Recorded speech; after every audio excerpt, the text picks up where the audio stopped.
Welcome back to Video Game Vibes, everyone. Your favourite podcast for all things video game vibes, news, just chilling out, talking about games and anime and anything pop culture related or that we care about that could involve mowing the lawn. I'm PatriotJax. Lots of mowing. Yes. And this is Grog Games, of course. How are you doing, my dude? Hello, Jax. This is going to be an interesting episode, I believe, because to pull down the curtain on the pod for 2 seconds, you're up late right now. You're later than the time of our normal recording, so I'm sure you're only sleepy. by like an hour. We would normally have finished by now. Yeah, that's true, I guess, but you're a little sleepy. And what I did yesterday was, as I've said before last episode on the pod, I'm going on vacation soon. So yeah, of course. I actually went to go get my COVID booster yesterday. Okay. And while I was there, the lady was like, hey, guess what? You haven't gotten your tetanus shot in 10 years. And I was like, oh, we're due on that too. So I don't know if the video people can see, but I've been stabbed twice on each arm. How you feeling? Yesterday. So my arms can't raise above here right now. So we're both in a crazy mood, right? It'll be a bit interesting, yeah. But it'll be a great episode. Just for the record, I'm kind of always tired. So I'm working on I've gotten used to this level, so I can. I like to think I'm at least active enough to. To provide some entertainment and informative discussion on whatever we're going to talk about. Oh no, we're both always tired. So I mean, as the normal 30-year-old person would be at this point in time, on a Sunday. Jax, how are you doing? What's going on with you lately? You know what we haven't talked about anime in a while. What are you watching? We haven't. Oh, okay, yeah. I don't know if I've mentioned this to you. I started watching Bleach. No cap, really? Yeah, really? Yeah, I'm waiting on my particular website where I watch anime. They still don't have the dub for the latest Attack on Titan, or for the latest Demon Slayer saga. So I haven't watched either of those, which I want to, but they're not dubbed. Well, they haven't got them yet.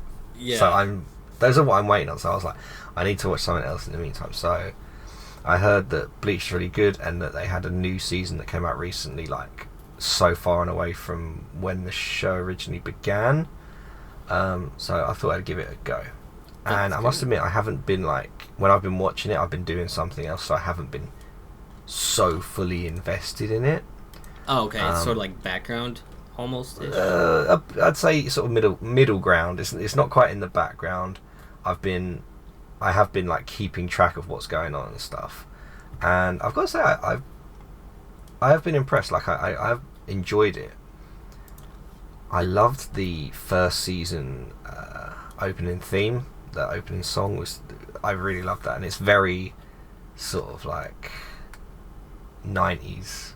And it's very 90s, yeah. Yeah, it was nice. Like, not nostalgic, but it obviously during that time it had that sort of feel and that.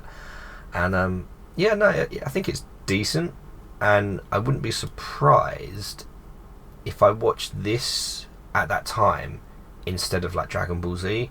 Would Bleach be my Dragon Ball Z? Like, would that be the show that I go on about?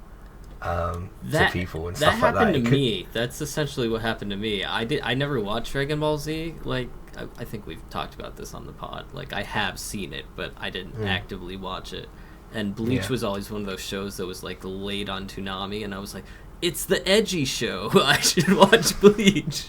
Oh my gosh, there's blood in it, because there's no blood in Dragon Ball Z. I'm like, oh, it's the PG-13 anime that I'm supposed to be watching. But I enjoy Bleach. I think it's got a special place in my heart. Do I think it's the best anime ever? Probably not, but it's good. Still used to be one of the big three, so. I was going to say that whole big three thing, that changes regularly, doesn't it? It doesn't stay the same. Yeah, no, I think, right now it's Demon Slayer, and I don't even No. know. It changes all the time. I don't want to talk about Demon Slayer. You cannot say that. That's some blasphemy right there. It's a lot. It is so... Sorry, just our last point on Demon Slayer. If the animation... I think we said... If the animation was not as good, it would not be talked about in the same way. I know we bring this up every once in a while, but I'm just going to say it again really quick. I'm caught up on the anime right now for Demon Slayer. Okay. It's good. I'm still watching it. Don't think that I'm not going to watch it, because I need to. I'm a weeb. I need to be in tune with what's going on. But I will say that taking a step back, I'm watching it, and I'm like, this feels rushed. Like, I don't care about what's going on. I only care about the animation still. That's a shame. Yeah. What were you caught up in the anime? You're still behind because of your website by a little bit? Literally, the previous season. That was where I got Demon to. Slayer. Yeah. Oh, okay. So you're not on the newest one. Okay. Well, you have to let me know what you think when you get caught up. Yeah. But I don't know. It's a lot. It's good, but is it though? Oh man. Well, just on what else I've been doing, I finished Resident Evil 4 finally. Really? Yeah. I finally got around to beating it, and yeah, I really enjoyed it. I had a lot of fun with it. There was a lot of aspects to it that I really liked. And I won't go in depth on my views. I'm bringing out a video on it just to talk about it. Hey. But basically, it's just a case of weirdly, what I originally wanted from Resident Evil 4, like way back when, what I wanted to see, like I wanted that sort of darker tone and atmosphere and stuff that essentially the remake gave me. Yeah. But weirdly, I found myself wanting a lot of the original stuff. Like, it made me want to play the original, and it made me appreciate the original, I think, a little more than I did. Like, I loved it. It was the most, definitely the Resident Evil game that I replayed the most, and I really had my sort of critical views of it. Like, I knew it was a great game, but I still had a lot of stronger views compared to, I think, a lot of the other Resident Evil fandom in general. But it was weird how playing through the remake, just made me appreciate the original more. And I think on balance, I do think that the original was more better? fun. More fun, okay. So I think the original was certainly more fun, and might have been a bit of a better game personally. He said it. But the remake sort of makes more sense for the series. Mm-hmm.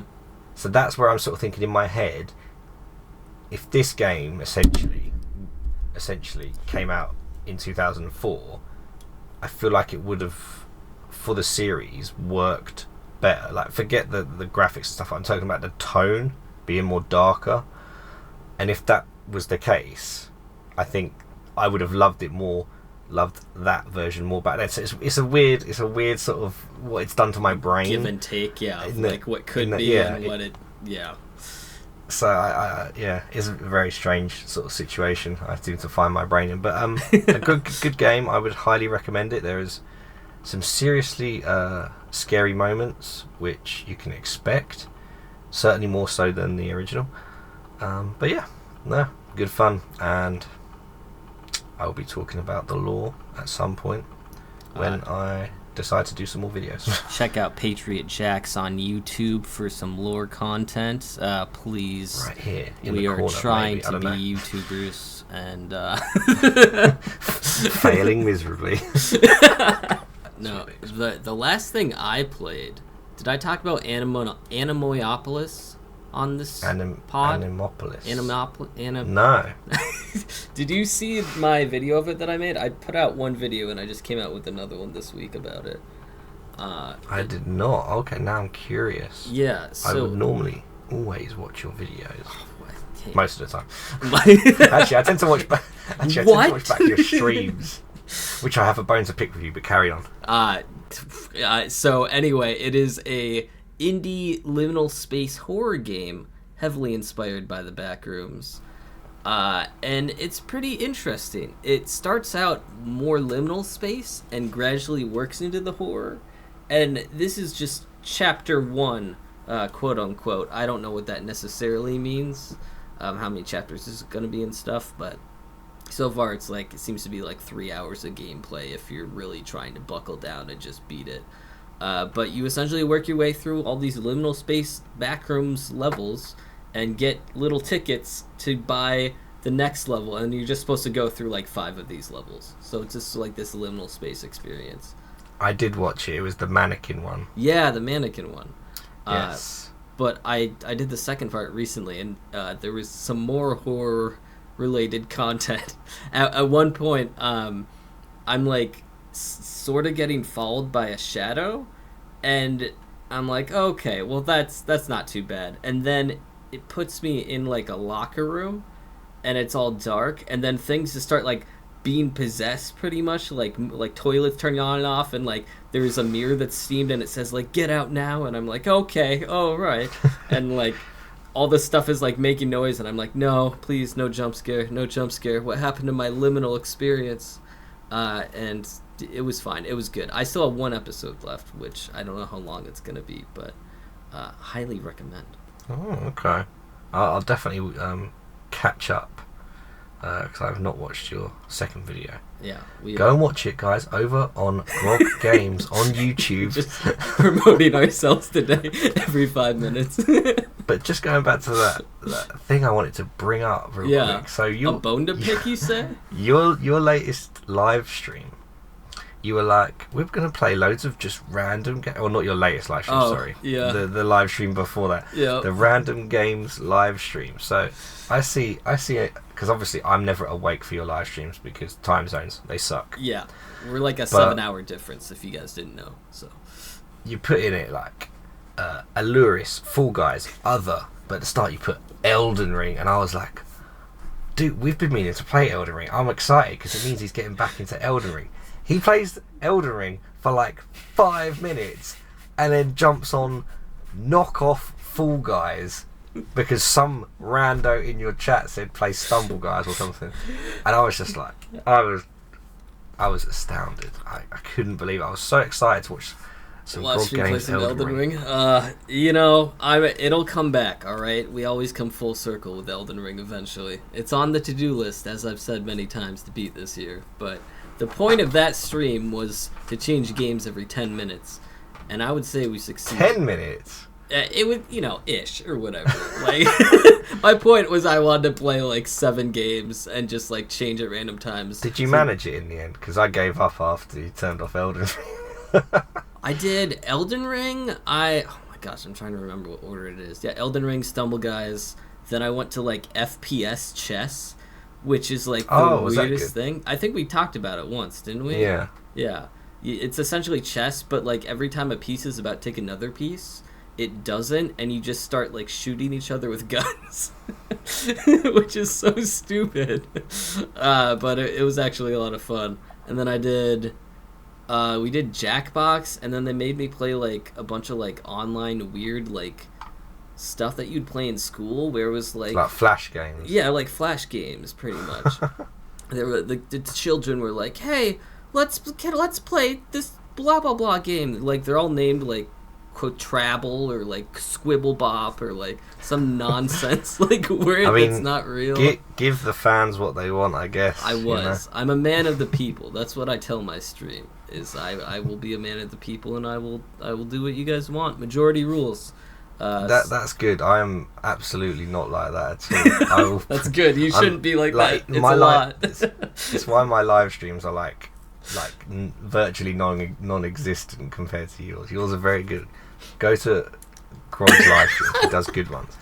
I've just been sitting around playing Inscriptions Endless Mode, basically on I'm jealous. On hey, why don't you tell me, how did you get it working, by the way, the Endless Mode? Because remember I said I didn't know how to do it? Did you have to update your game or something? There's a code or something you have to... What? do at the start on the main menu. Oh I my think god. in my head there's something like that I had to do. That or it Okay. just appeared. It was one or the other. And it brought up an extra section on the start menu, which is Casey's mod. Okay. Okay. So and then there's like challenges that you have to do. By the way, very hard. Like really? I've beaten it with just one challenge thing. There's like you can add as many different challenges to the same thing as once to get more points. Mm-hmm. I only added one on, and that was the one I actually beat him in the end. But it's much tougher than the story. Is it like heats, like in Hades, like how that works?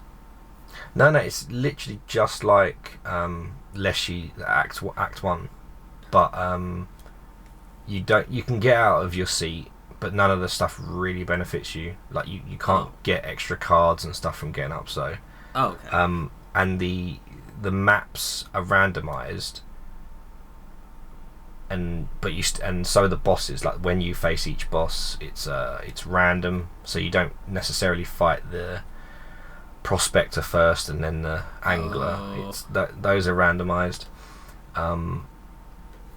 But yeah, I've been playing it a lot just because for some reason, like, and I've said this when I stream the game, it's the one game where I will start playing it, and then like 3 hours later I'll be like, hang on, is that actually the time? Like I will get lost playing the game because it's so fun. Yeah. But I love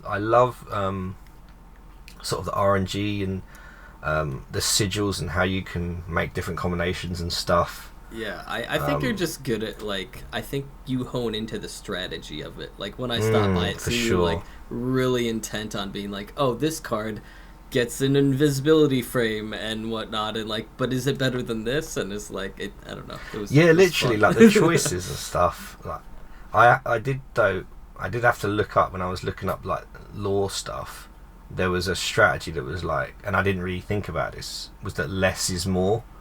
So I was trying to get as many cards for my deck as possible. That's like a rookie mistake in the card games. That is. I was about to say, that's like not what you do in Yu-Gi-Oh! Rules. You need like a deck of 20 pretty much to be good. I shouldn't really aim for anything more than that. But now I've honed my strategy into doing that and to basically powering up the specific ones you've got. To use them to good effect. But yeah, no, that's good. I wasn't planning on talking about it, but Inscription's great. I'm struggling a bit with the lore and stuff because there's just a lot to it. I knew. But the game is absolutely fantastic. But we are also here to talk about more than just the games that we talk about every week. We also have some news as well. That's right, gaming news. Ba ba ba ba ba. I'm editing this one, so you can't do anything about it. Anyway, we do, because, by the time you'll see this, it will probably be old news. But the PlayStation Showcase, let's just talk about it for a bit. Yes. Because there's a few games that we saw that were very intriguing. Do you want to kick us off with what you liked? Yes. So I think that the highlight was probably the Spiderman 2 trailer at the end, which was I believe the full gameplay trailer, right, that they showed? It was like 12 minutes of gameplay. I was going to say, it was very long. Yeah, no, I was impressed. Yeah, I rewatched that again today just before the pod to refresh my stuff. And the main villain, I guess, supposedly, right now, anyway, is Kraven the Hunter, which is one of Spider-Man's, like, known nemesises, pretty much. Yeah. I don't know a ton about him, to be completely honest. I knew who he was, but like I don't know what superpowers he has and stuff. I think he has like super strength or something like that. But he's like a hunter, and he's gonna hunt Spider-Man down.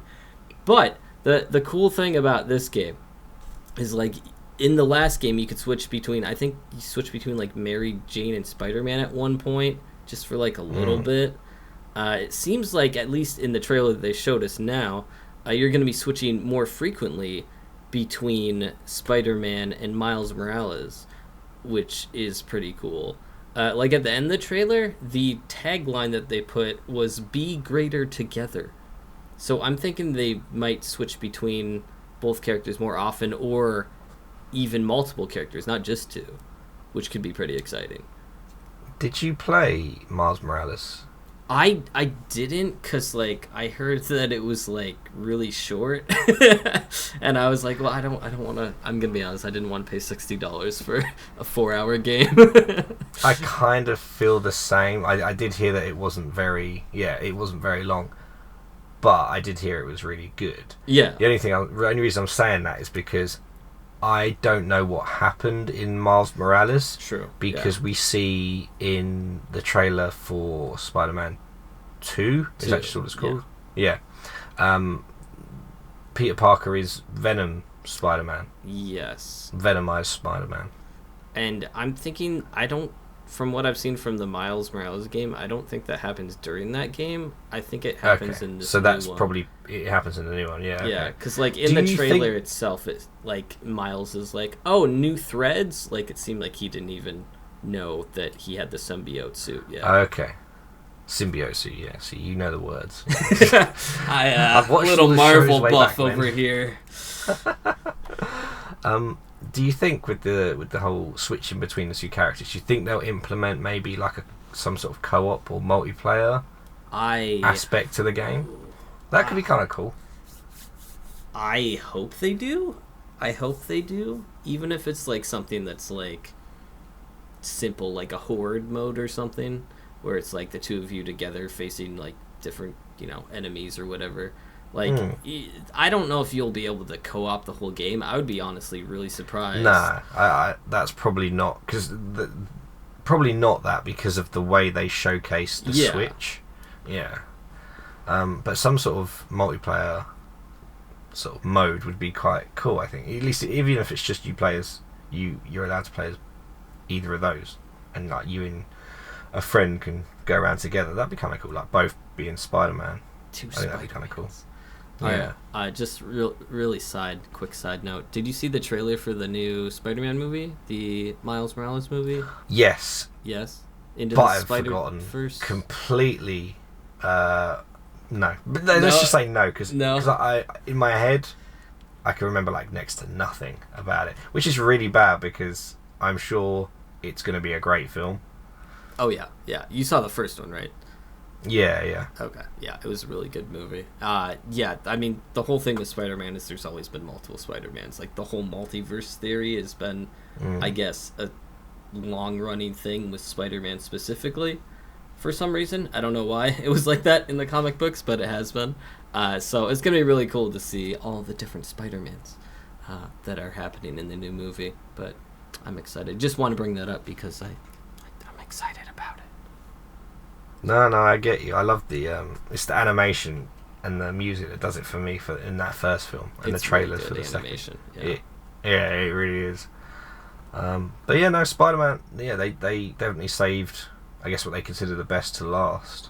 Not for me though. Sorry, Sony. Sorry, what? Insomniac fans. Who could have seen this coming? Because for me, it was the worst kept secret in the sort of PlayStation. Boomer generation, So yeah, they showed off a teaser trailer for the confirmed remake for Metal Gear Solid 3, which they are calling Metal Gear Solid Delta Snake Eater. So isn't apparently, it's like a triangle sort of symbol, and apparently Delta, they keep tweeting about it. It's meant to mean something like, it's change and it's different, but it keeps its structure. That's sort of what Delta means, apparently. Does it? It feels like they're trying to reach with that, and also the fact that Delta's it's kind of like an army squad, sort of word. When you go, come in, Delta, Alpha team here, and that sort of stuff. Okay, I get that. You said it's the third one? Well, it's a remake of the third one, but that is the first chronologically. Why is it called Delta? Delta's the fourth letter of the Greek alphabet, right? You think it should be Alpha? It should be Alpha, yeah. I see what you're saying. Don't ask me. I didn't make that decision. So yeah, the teaser obviously didn't show a lot. It just showed the jungle. So it references some of the bosses that you fight in Metal Gear Solid 3, which are God, I've forgotten the squad name. Oh my god, it's been so long. It referenced The End, which for me is one of the most iconic one of the most memorable boss fights I've ever had in any game ever. I can come on to that in a bit. I think it referenced The Fear as well. And it showed in the distance the Shagohod, which was the Metal Gear of the game. And it also showed that lake area or river, which is to do with I've forgotten his name as well. Wow. I'm gonna insert it right here on the screen right now. This is a picture of him. The Sorrow. Thank you, the Sorrow. The Sorrow. Yeah. I like how they all start with the Cobra unit. That's it. So they're the Cobra unit, and all of their names are based on sort of their emotions. So you've got the fear, the pain, the fury, the sorrow, the joy, the end. The end. I just want to talk about that real quick, just because I don't know anything about it. It sounds intriguing. I was just going to say, I don't think enough people, and I need to do a video on Metal Gear 2. Oh my god, too much to do, not enough time. So the end boss fight, right? It's a sniper battle, but it's not your average sniper battle. So there's basically 3 areas that you can run around in, essentially, to try and track him down. He is like super duper camouflaged, and this boss fight can go on for like hours. Hours and hours and hours. And I can't remember how many hours it is, because the guy's really old, right? So there's a way to beat him, whereas if you leave the game on for like 8 hours, I think it's 8 hours, I could be wrong, no way, fact check me, any Metal Gear Solid. If you leave the game 8 hours, the fight will end because he dies of like old age, like he just gives up. What? That's such a wild premise. And like, that's on a PS2. You're gonna leave a PS2 on for 8 hours, it's gonna set on fire. Yeah, you know. That's hilarious. But I remember doing it for the first time. It's like the strangest boss fight, but looking back on it, I just think it's so cool and different, because you literally, like, I think the longest I spent battling him one time was something like 2 hours, like on one boss fight. Yeah, it makes it sound like it's like, I mean, you played Monster Hunter before, right? Where you go after the same boss for like 2 or 3 hours. Sounds, I don't know. Do you think they're gonna redo it, like change that mechanic in the remake then? Because it's like nowadays, back in those days, they took more chances with some kind of time mechanic like that. Like, I don't know if you remember Super Smash Bros. You had to unlock Mewtwo by playing the GameCube for 24 hours. So people just turned on their GameCube and left it on overnight. I feel like I did that. Yeah. There's a few differences, like what you're saying, and like they used to take more risks like that back in the day, which it doesn't make a lot of sense. Do you think they're gonna redo it and make it so the fight is different than on the remake? I would say no for 2 reasons. One, because, and this is sort of a point that a lot of Hideo Kojima fans are making. So obviously, the fallout of like the end of the Metal Gear Solid series, because Konami and Kojima split, it was not it was an acrimonious departure for Kojima, who essentially got kicked out by Konami. Okay. And there was a lot of discussion about how the final game, Metal Gear Solid 5, didn't get finished properly. Very frustrating. His imprint over this series is like ridiculous, and for me, this boss fight is just another indicator to me that this was Kojima's idea to do this sort of weird, super long boss fight. Yeah. And you sort of talked about Monster Hunter and stuff like that. My understanding, and I've only played a bit of Monster Hunter, would that not be like an attritional battle in Monster Hunter?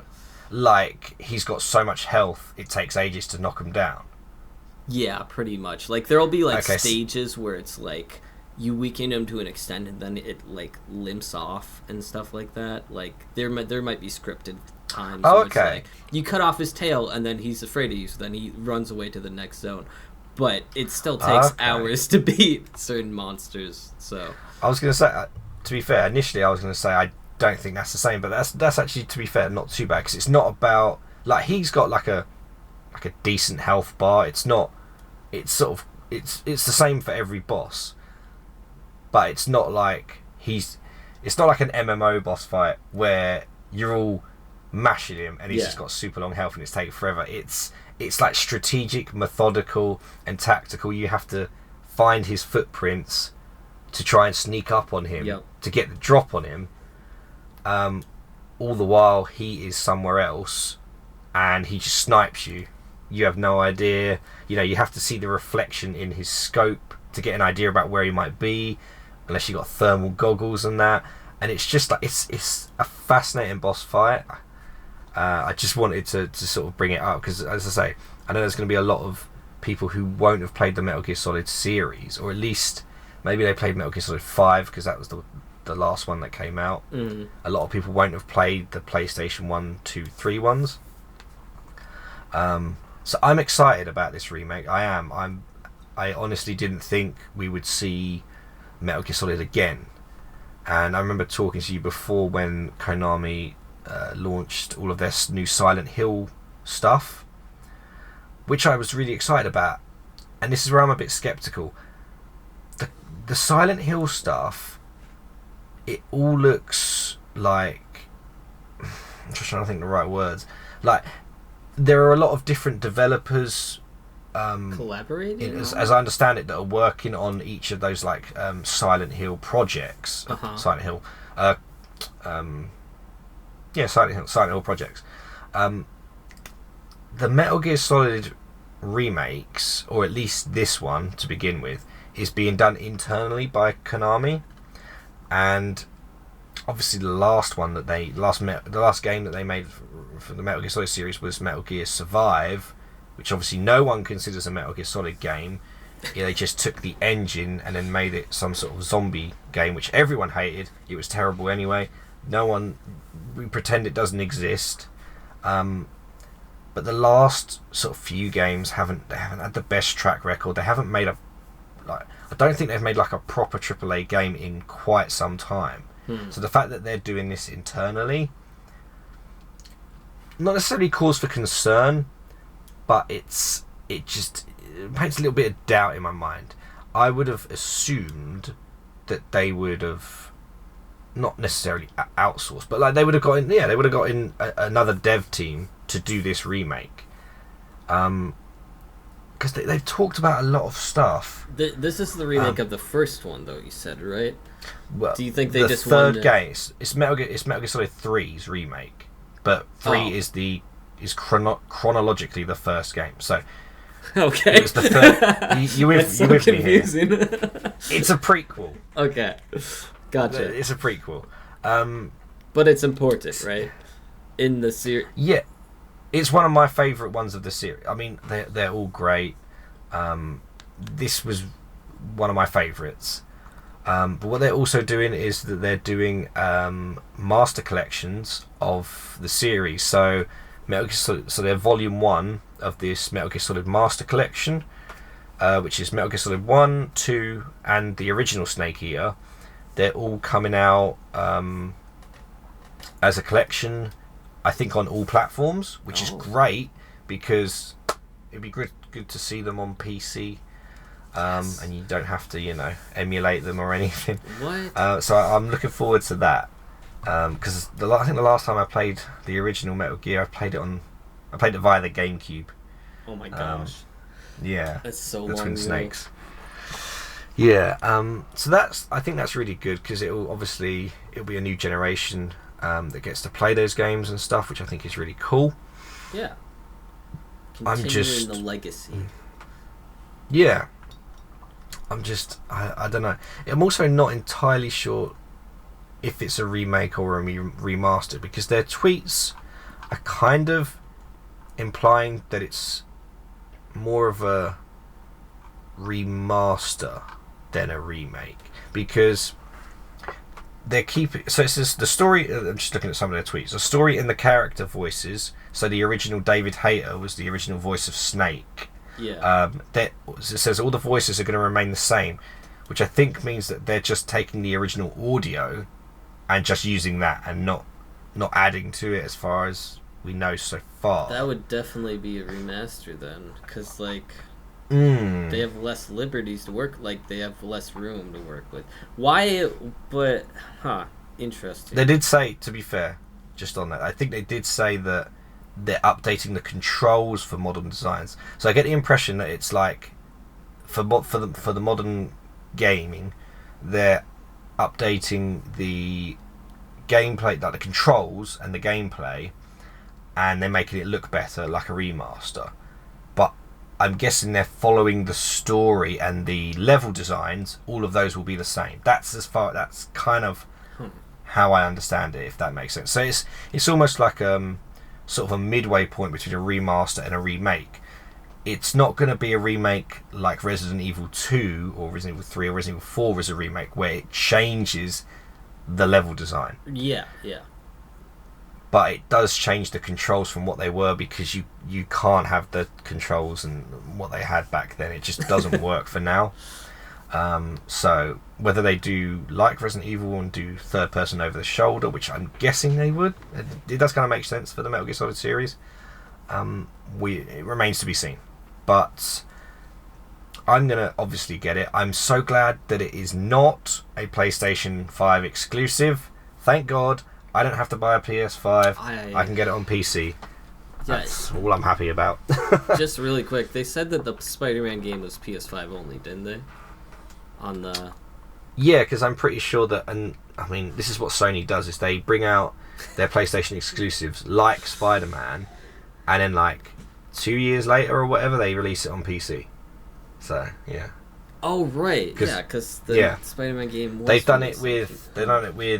I think they've done it with God of War, they've done it with Horizon, they've done it with Spider-Man. They don't do it for a while, but then they'll do it to get more sales, you know. Fair enough. So when does it... It's like they have 2 years of being a PlayStation exclusive or something, then they drop it. I don't know. I'm saying 2 years. It could be longer, it could be less. It's just... Jax, I think I'm too old to buy game systems now.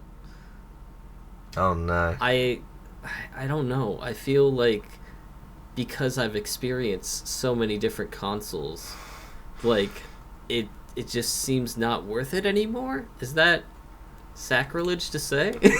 I mean, I have also had these thoughts no. Don't get me wrong. I would love to have a PS5, but unless there is a game that like I personally definitely want, like if Metal Gear Solid 3 Delta Snake Eater was a Metal Gear Solid was a PlayStation 5 exclusive, I would try and get a PS5 for that. At the minute, because it's not, and because there's nothing else on there that, like, there is God of War, there are some great games on the PS5, but for me, I just don't think I need that outlay, that spend on it. So I completely get where you're coming from. I don't know if it's that we're too old, but I think it's a case of your sort of focus and priorities sort of shift, and I think that's also part of the reason why our generation loved the Nintendo Switch so much, because as well as obviously playing it on the TV, you can just pick it up sort of on the go, because you have less time than you used to have. You have less time. Say. We love the Switch because we have less time to game. That's what we just stated right there. Oh my god. Just on like talking about handhelds and PlayStation stuff. Did you see? I think it was in the showcase as well. I forget what they called it, but it was like a PS5 streaming handheld device. Really? No, I forgot what it was called. But it was basically, it was kind of like, it essentially looked kind of like a Switch with a PlayStation controller on either side. What? Oh. Yeah, so it's kind of like a streaming thing. So obviously you have to have already owned a PS5, and then you can stream what you play to this device, and then play this thing. So you have to have the actual PS5 console on, and then I believe so, yeah. Wi-Fi magic, it connects to your handheld that you are playing upstairs while your PS5 is on downstairs or something, right? I don't know if that's gonna work well. I mean, I know technology's increased, but I don't know if you had what's the Steam Link? Is that what it's called? You know what I'm talking about? That Steam tried to do this, where they had like a little thing you could buy, where if I had my PC on, I could go upstairs and like stream my PC to my TV or something. I do think it's like this. I think it's like a proximity thing. Yeah. So it's not even that great. Because I'm just looking at it now. It says it's called Project Q. That's ominous. And I just saw the Google bit where it's like people always ask. It's like, do you need a PS5? They say you'll have to own a PS5 console as well as the games in order to play them. So yeah, through the cloud. That's what it is. Yeah. How much are PS5s now? Have they dropped? Are they $500? Are they less than $500 now? I'm seeing $470. Digital edition for $389. What does that on mean? Amazon? What's a digital edition? It's where you don't buy. It's essentially not got a disc drive, so you buy them all on the store. I'm guessing. Is that right, guys? Wait. I didn't even know this was a thing. So, PlayStation has a PS5 system where it's all digital based, and you can't insert any physical games. Difference between digital and disc version. What? This is blowing my mind. I did not know that was a thing. Is that good? I think that's good. That's a silly question. How do I play disc games on my PS5 digital? You can't. Select the upgrade offer on the Game Hub and review the upgrade offer. Okay. After design, you can play the PS5 digital game by inserting the PS4. Wait, what? I'm so confused. If there's an upgrade option, that means the physical capability to manually put a disc into the drive is possible with the digital system, but it doesn't start out like that. I feel we're being manipulated by the game industry. Okay, this is a lot. What I would say is we should move on from this topic because we do not have the sufficient information. Yeah. to we don't research here though, guys. Jax, I think you wanted to show me one of the trailers that was in the PlayStation exclusive showcase for Revenant Hill. I did, yes. Do you wanna get it up? I do right now. Right now. I don't think there was any previous information about it, but as you will see, the devs from Night in the Woods have made a new game. And yeah, let's play some of the trailer and we can come in. I'm just going to say some stuff. You can tell me when to pause it. Some people obviously work out. Let's turn that down just a little bit. But look, the art style is near enough identical to Night in the Woods. It's another cat main protagonist. He looks like the same cat. It's not. It's not May. It's not May because I don't think this cat can talk. I get the impression. I mean, I could be wrong, but it's kind of the impression that I get. I could be very wrong. But this cat just seems like a cat, not like a person. This is a very interesting time period. I can't tell what's going on because it seems like this is just like ordinary village stuff, and then it like goes to whatever this is, and then witches, and then it goes to the industrial age. Maybe it's a cat through time. A cat in time, unlike a hat in time. Interesting. No, I think it's some sort of like town mystery that maybe takes this cat on a journey. I think the cat's name is Twigs. I think. Yeah, I think they said from that. the website.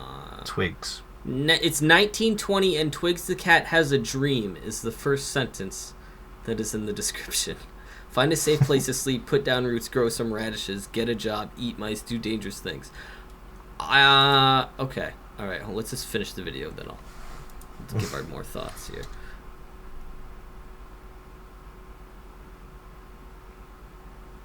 Ooh, I loved Night in the Woods, man. And I love cats, so it's perfect for me. I know you love cats. Rise Together. Oh. Coming to PS5. Another PS5 exclusive? I mean, that'll come to all... That'll probably come to PC before it goes to PS5, I don't know. But yeah, no, it's it just has all the hallmarks of the dev team, and as I say, the art style exactly the same what you get from Night in the Woods. It's I think it's another sort of mystery game. So it's obviously it's not like a to be fair, I wasn't going to say coming of age. That wasn't really a Night in the Woods. It was, but like maybe it won't focus so much on those super emotional relationships between friends. That's not where the focus of this story maybe is. It looks like it's on maybe Revolution and stuff like that in the Roaring 20s, whatever's going on in 1920. Oh my gosh! But Twigs looks cute, and as I say, love adorable. cats. I'm probably going to get this game. That's all I'm going to say. It seems like he might be I don't know. I don't know how the first game was, these games aren't related, right? Is this the same art style? Yeah, that we know of. As I say, this is, as far as I'm aware, this is all we know. Okay. I never heard that they were even making another game. Okay. Yeah, it seemed like Twigs was maybe I don't know, sort of just I don't know how the first game was in regards to I know they wouldn't make it exactly the same, but for the trailer it seemed like he was sort of like a fly on the wall almost, where it's he's just going around doing stuff, especially with the description. It says find a safe place to sleep, put down roots, get some radishes. That's just maybe you're just acting like a normal cat going through stuff, and then all this story is in the background, so you're sort of not involved too much, or if you are, it's in a minimal way, and then everything else is going on. Or it'll be you have select points that you can influence the story that's happening in the background. Could be fun. I'm curious. Yeah, no, that could well be it. I do like that first sort of theory about how you're sort of you're just sort of there, and all of these things are going on, and you're almost observing, and like you say, influencing potentially in some way. Yeah. As a cat, but this seems more like a normal cat than obviously what we got in Night in the Woods, where everyone's talking and standing on two legs and stuff. Yeah, very true. But no, I'm excited. The art, the music, just again, it all sounds so Night in the Woods, and that was a great game. So yeah, definitely check it out. Remind me, how long was Night in the Woods? Should I stream it or should I do a video on it? It's not a short game. Oh, it's not. You wouldn't be able to do it in one stream. It's about 9 hours. Oh, I can do it in 3 streams though. That's a 9. That's a. There you go. Yeah, absolutely. Yeah. If I don't get. I'm looking forward to knowing which route you do. Ooh. How many endings are there? I can't remember how many endings are there, but there's basically 2 routes. Okay. So you choose one friend or another friend, basically. Oh. Huh. Both are good routes, fun in their own ways and stuff. But the game's just so it's just an experience, it really is. I never finished my Let's Play on the channel, actually, funny enough. That's really bad. Wow. Oh, I know why. Because my game data got lost somehow, and I couldn't be bothered to play it. That's unfortunate. It happens. I'd already watched it at that point, and it kind of just blew my mind. That game, it was so good. Support indie games, guys. Just FYI. I guess one last thing to talk about for the pod, Jax. I know the last couple of days that Gollum game came out for Lord of the Rings. I haven't seen anything about that recently because I just found out like yesterday. But apparently, it's really bad.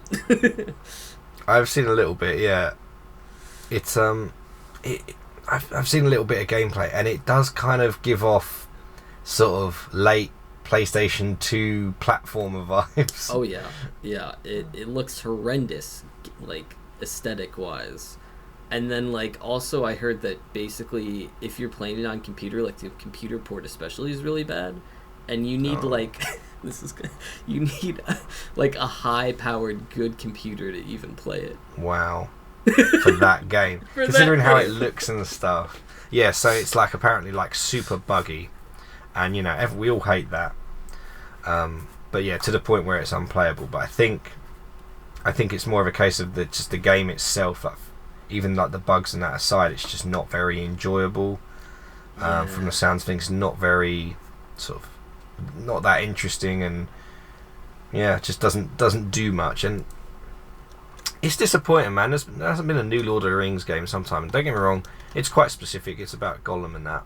Just remake the Return of the King or something, man. Asking for more remakes over here as the 30-year-old millennial, you know.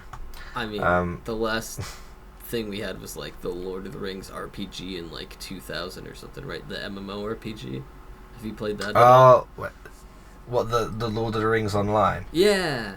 I've mentioned this before. Like my dad is like so deep in that game. Like he's got like 5 maxed out characters and stuff. Like he's one of those guys you go to for help on that game, like for sure. He really enjoys it. Like they're always like doing updates, and it's got its community and stuff like that. But I think like you could easily do. Thinking about it, the sort of the latest ones have been Shadows of Mordor and Shadow exactly of War. Right. Yeah. Yeah. Those are really good games. Those are very good. Like I think the engine of those games, I'm not sure. I can't remember who made them.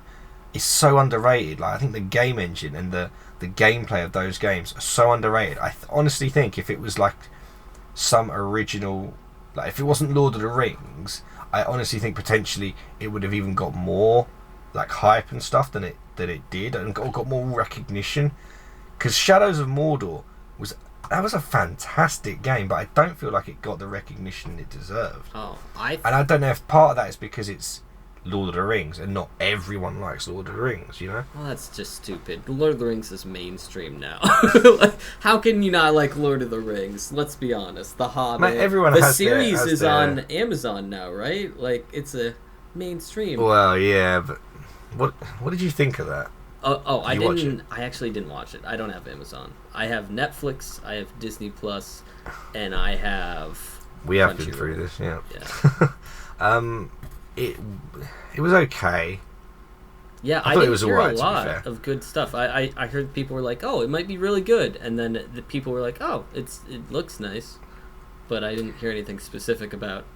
Unfortunately, it came out the same time as the House of Dragons, which done really well, which doesn't help, and it also doesn't help the Lord of the Rings Amazon show was the most expensively made TV show, I think, at the time. I don't know if anything else has eclipsed that since. Really? But it not being super uber amazing also doesn't help. I just for me, I thought some of it was okay, but I sat down to watch it and then I ended up doing something else. And if it can't retain my attention, I love Lord of the Rings. If it can't retain my attention, that's just not. There's something not right there. Yeah, very true. Just really quick, apparently the devs of the Gollum game did apologize on Twitter for this. I have it pulled up. I just want to read you some of it.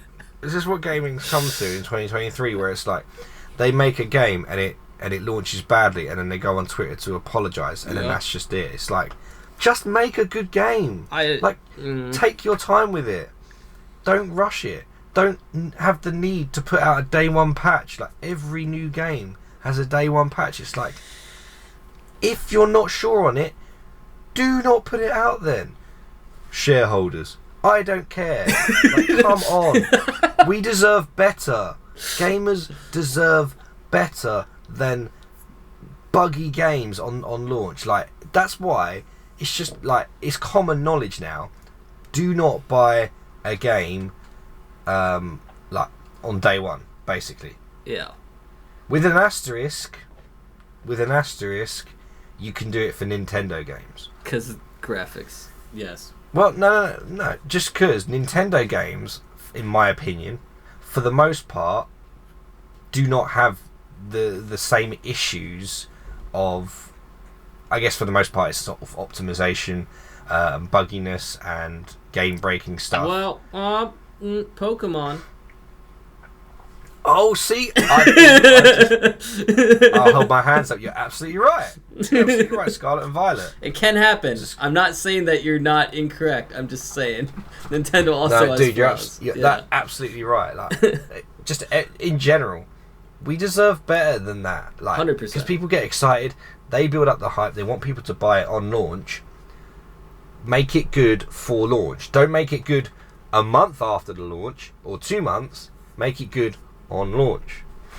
But yeah, it just depends. I don't know for 100% fact, but I'm assuming these shareholders just don't actually play video games and they don't care, which is really unfortunate. I just want to read a little bit of this. I didn't read this tweet beforehand, but this is by Daedalic Entertainment, by the way. I feel like I've heard of them. I don't know if we want to Google them afterwards. I'm not sure what other games they've put out.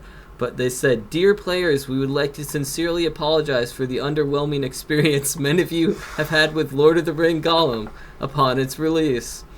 Please accept our sincere apologies. Blah, blah, blah, blah. At Daedalic, we understand when a game's success relies on enjoyment and satisfaction of its players. We genuinely value your feedback and have been actively listening to your voice. Diligently addressing bugs, technical issues, blah, blah, blah. Your passion and dedication as players have been driving force beyond our determination to make things right." Basically, they're saying they're going to try and fix bugs, but in regards to mechanics and, graphics, the game is what it is. Is it fair to say the damage has already been done? You can't fix the game. No. Although saying that, games do have a redemption arc. Cyberpunk and No Man's Sky being 2 examples of that. I completely agree. However, I don't feel like this will happen with Gollum. I don't think people will care enough. I don't think anyone especially given some of the reviews of people that have played it and talked about just the story in general, the gameplay, like the level design in general, forgetting the fact that it's optimized like a piece of crap. It's I think it's some of it is the actual game itself. So I don't know. I can only talk so much. I haven't played it, but I won't be getting it. Sorry. I'd probably rather play Shadows of Mordor. I would rather play RuneScape. Oh, they did Deponia? Interesting. It's like an indie game. Like Epona from Ocarina of Time? Not quite. Zelda. I think it's like a click and point adventure that's an indie game that I heard is popular. So yeah, I don't recognize any of these games. They seem interesting though. Maybe I'll check out them later. Okay. Anyway, well, that's enough sadness for today. Oh man, we ended on a disappointing I didn't mean to end note, on it. I didn't mean to. Hey, it's okay. Ladies and gentlemen, if you had fun on the pod today, would you please do us a favor and let us know with a rating on whatever app you are listening this with? Spotify, Amazon Music, YouTube. If you're not subscribed, do it. 5 stars. 5 stars. Yeah, and or 1. It's your opinion. No, don't tell them that. But we really appreciate you, Jax. I think you will put us out of the podcast here with another one of your famous quotes. Oh my god, you did this last time. I need to write a bunch. Oh my god. Okay. Okay, yeah.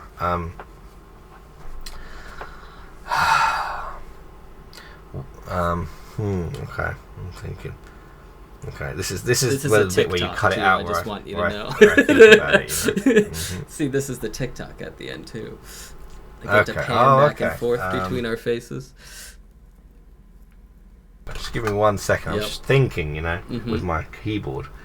Alright, so my quote that I now do apparently at the end of every one of these podcasts. Just the vibe. Which I need to plan for next time. Yeah. Is this just the vibes? Yeah, just okay, the vibes, cool. yeah. Well, obviously we talked about Metal Gear Solid. We did. So here's one from Solid Snake from Metal Gear Solid 1 himself. From Metal Gear Solid 1, the original. A strong man doesn't need to read the future. He makes his own. And that is in a response to Psycho Mantis, who in the game reads your controller, so that your controller, he reads your moves, so you can't attack him. So what do you have to do, guys? You don't see this anymore. You have to change the controller port. You have to take it out of port 1, put it in port 4, then you can actually hit him. There you go. I did not know these mechanics were a thing, so this is interesting. We'll talk about that next time. At the time, it completely blew my mind. I was like, what? We need to change it to the other controller port? What? I would never have guessed. How do you even program that? That makes no sense. I do not know, but they did it back in the PlayStation 1 era. So, bye. Thanks for watching, guys. See you next time.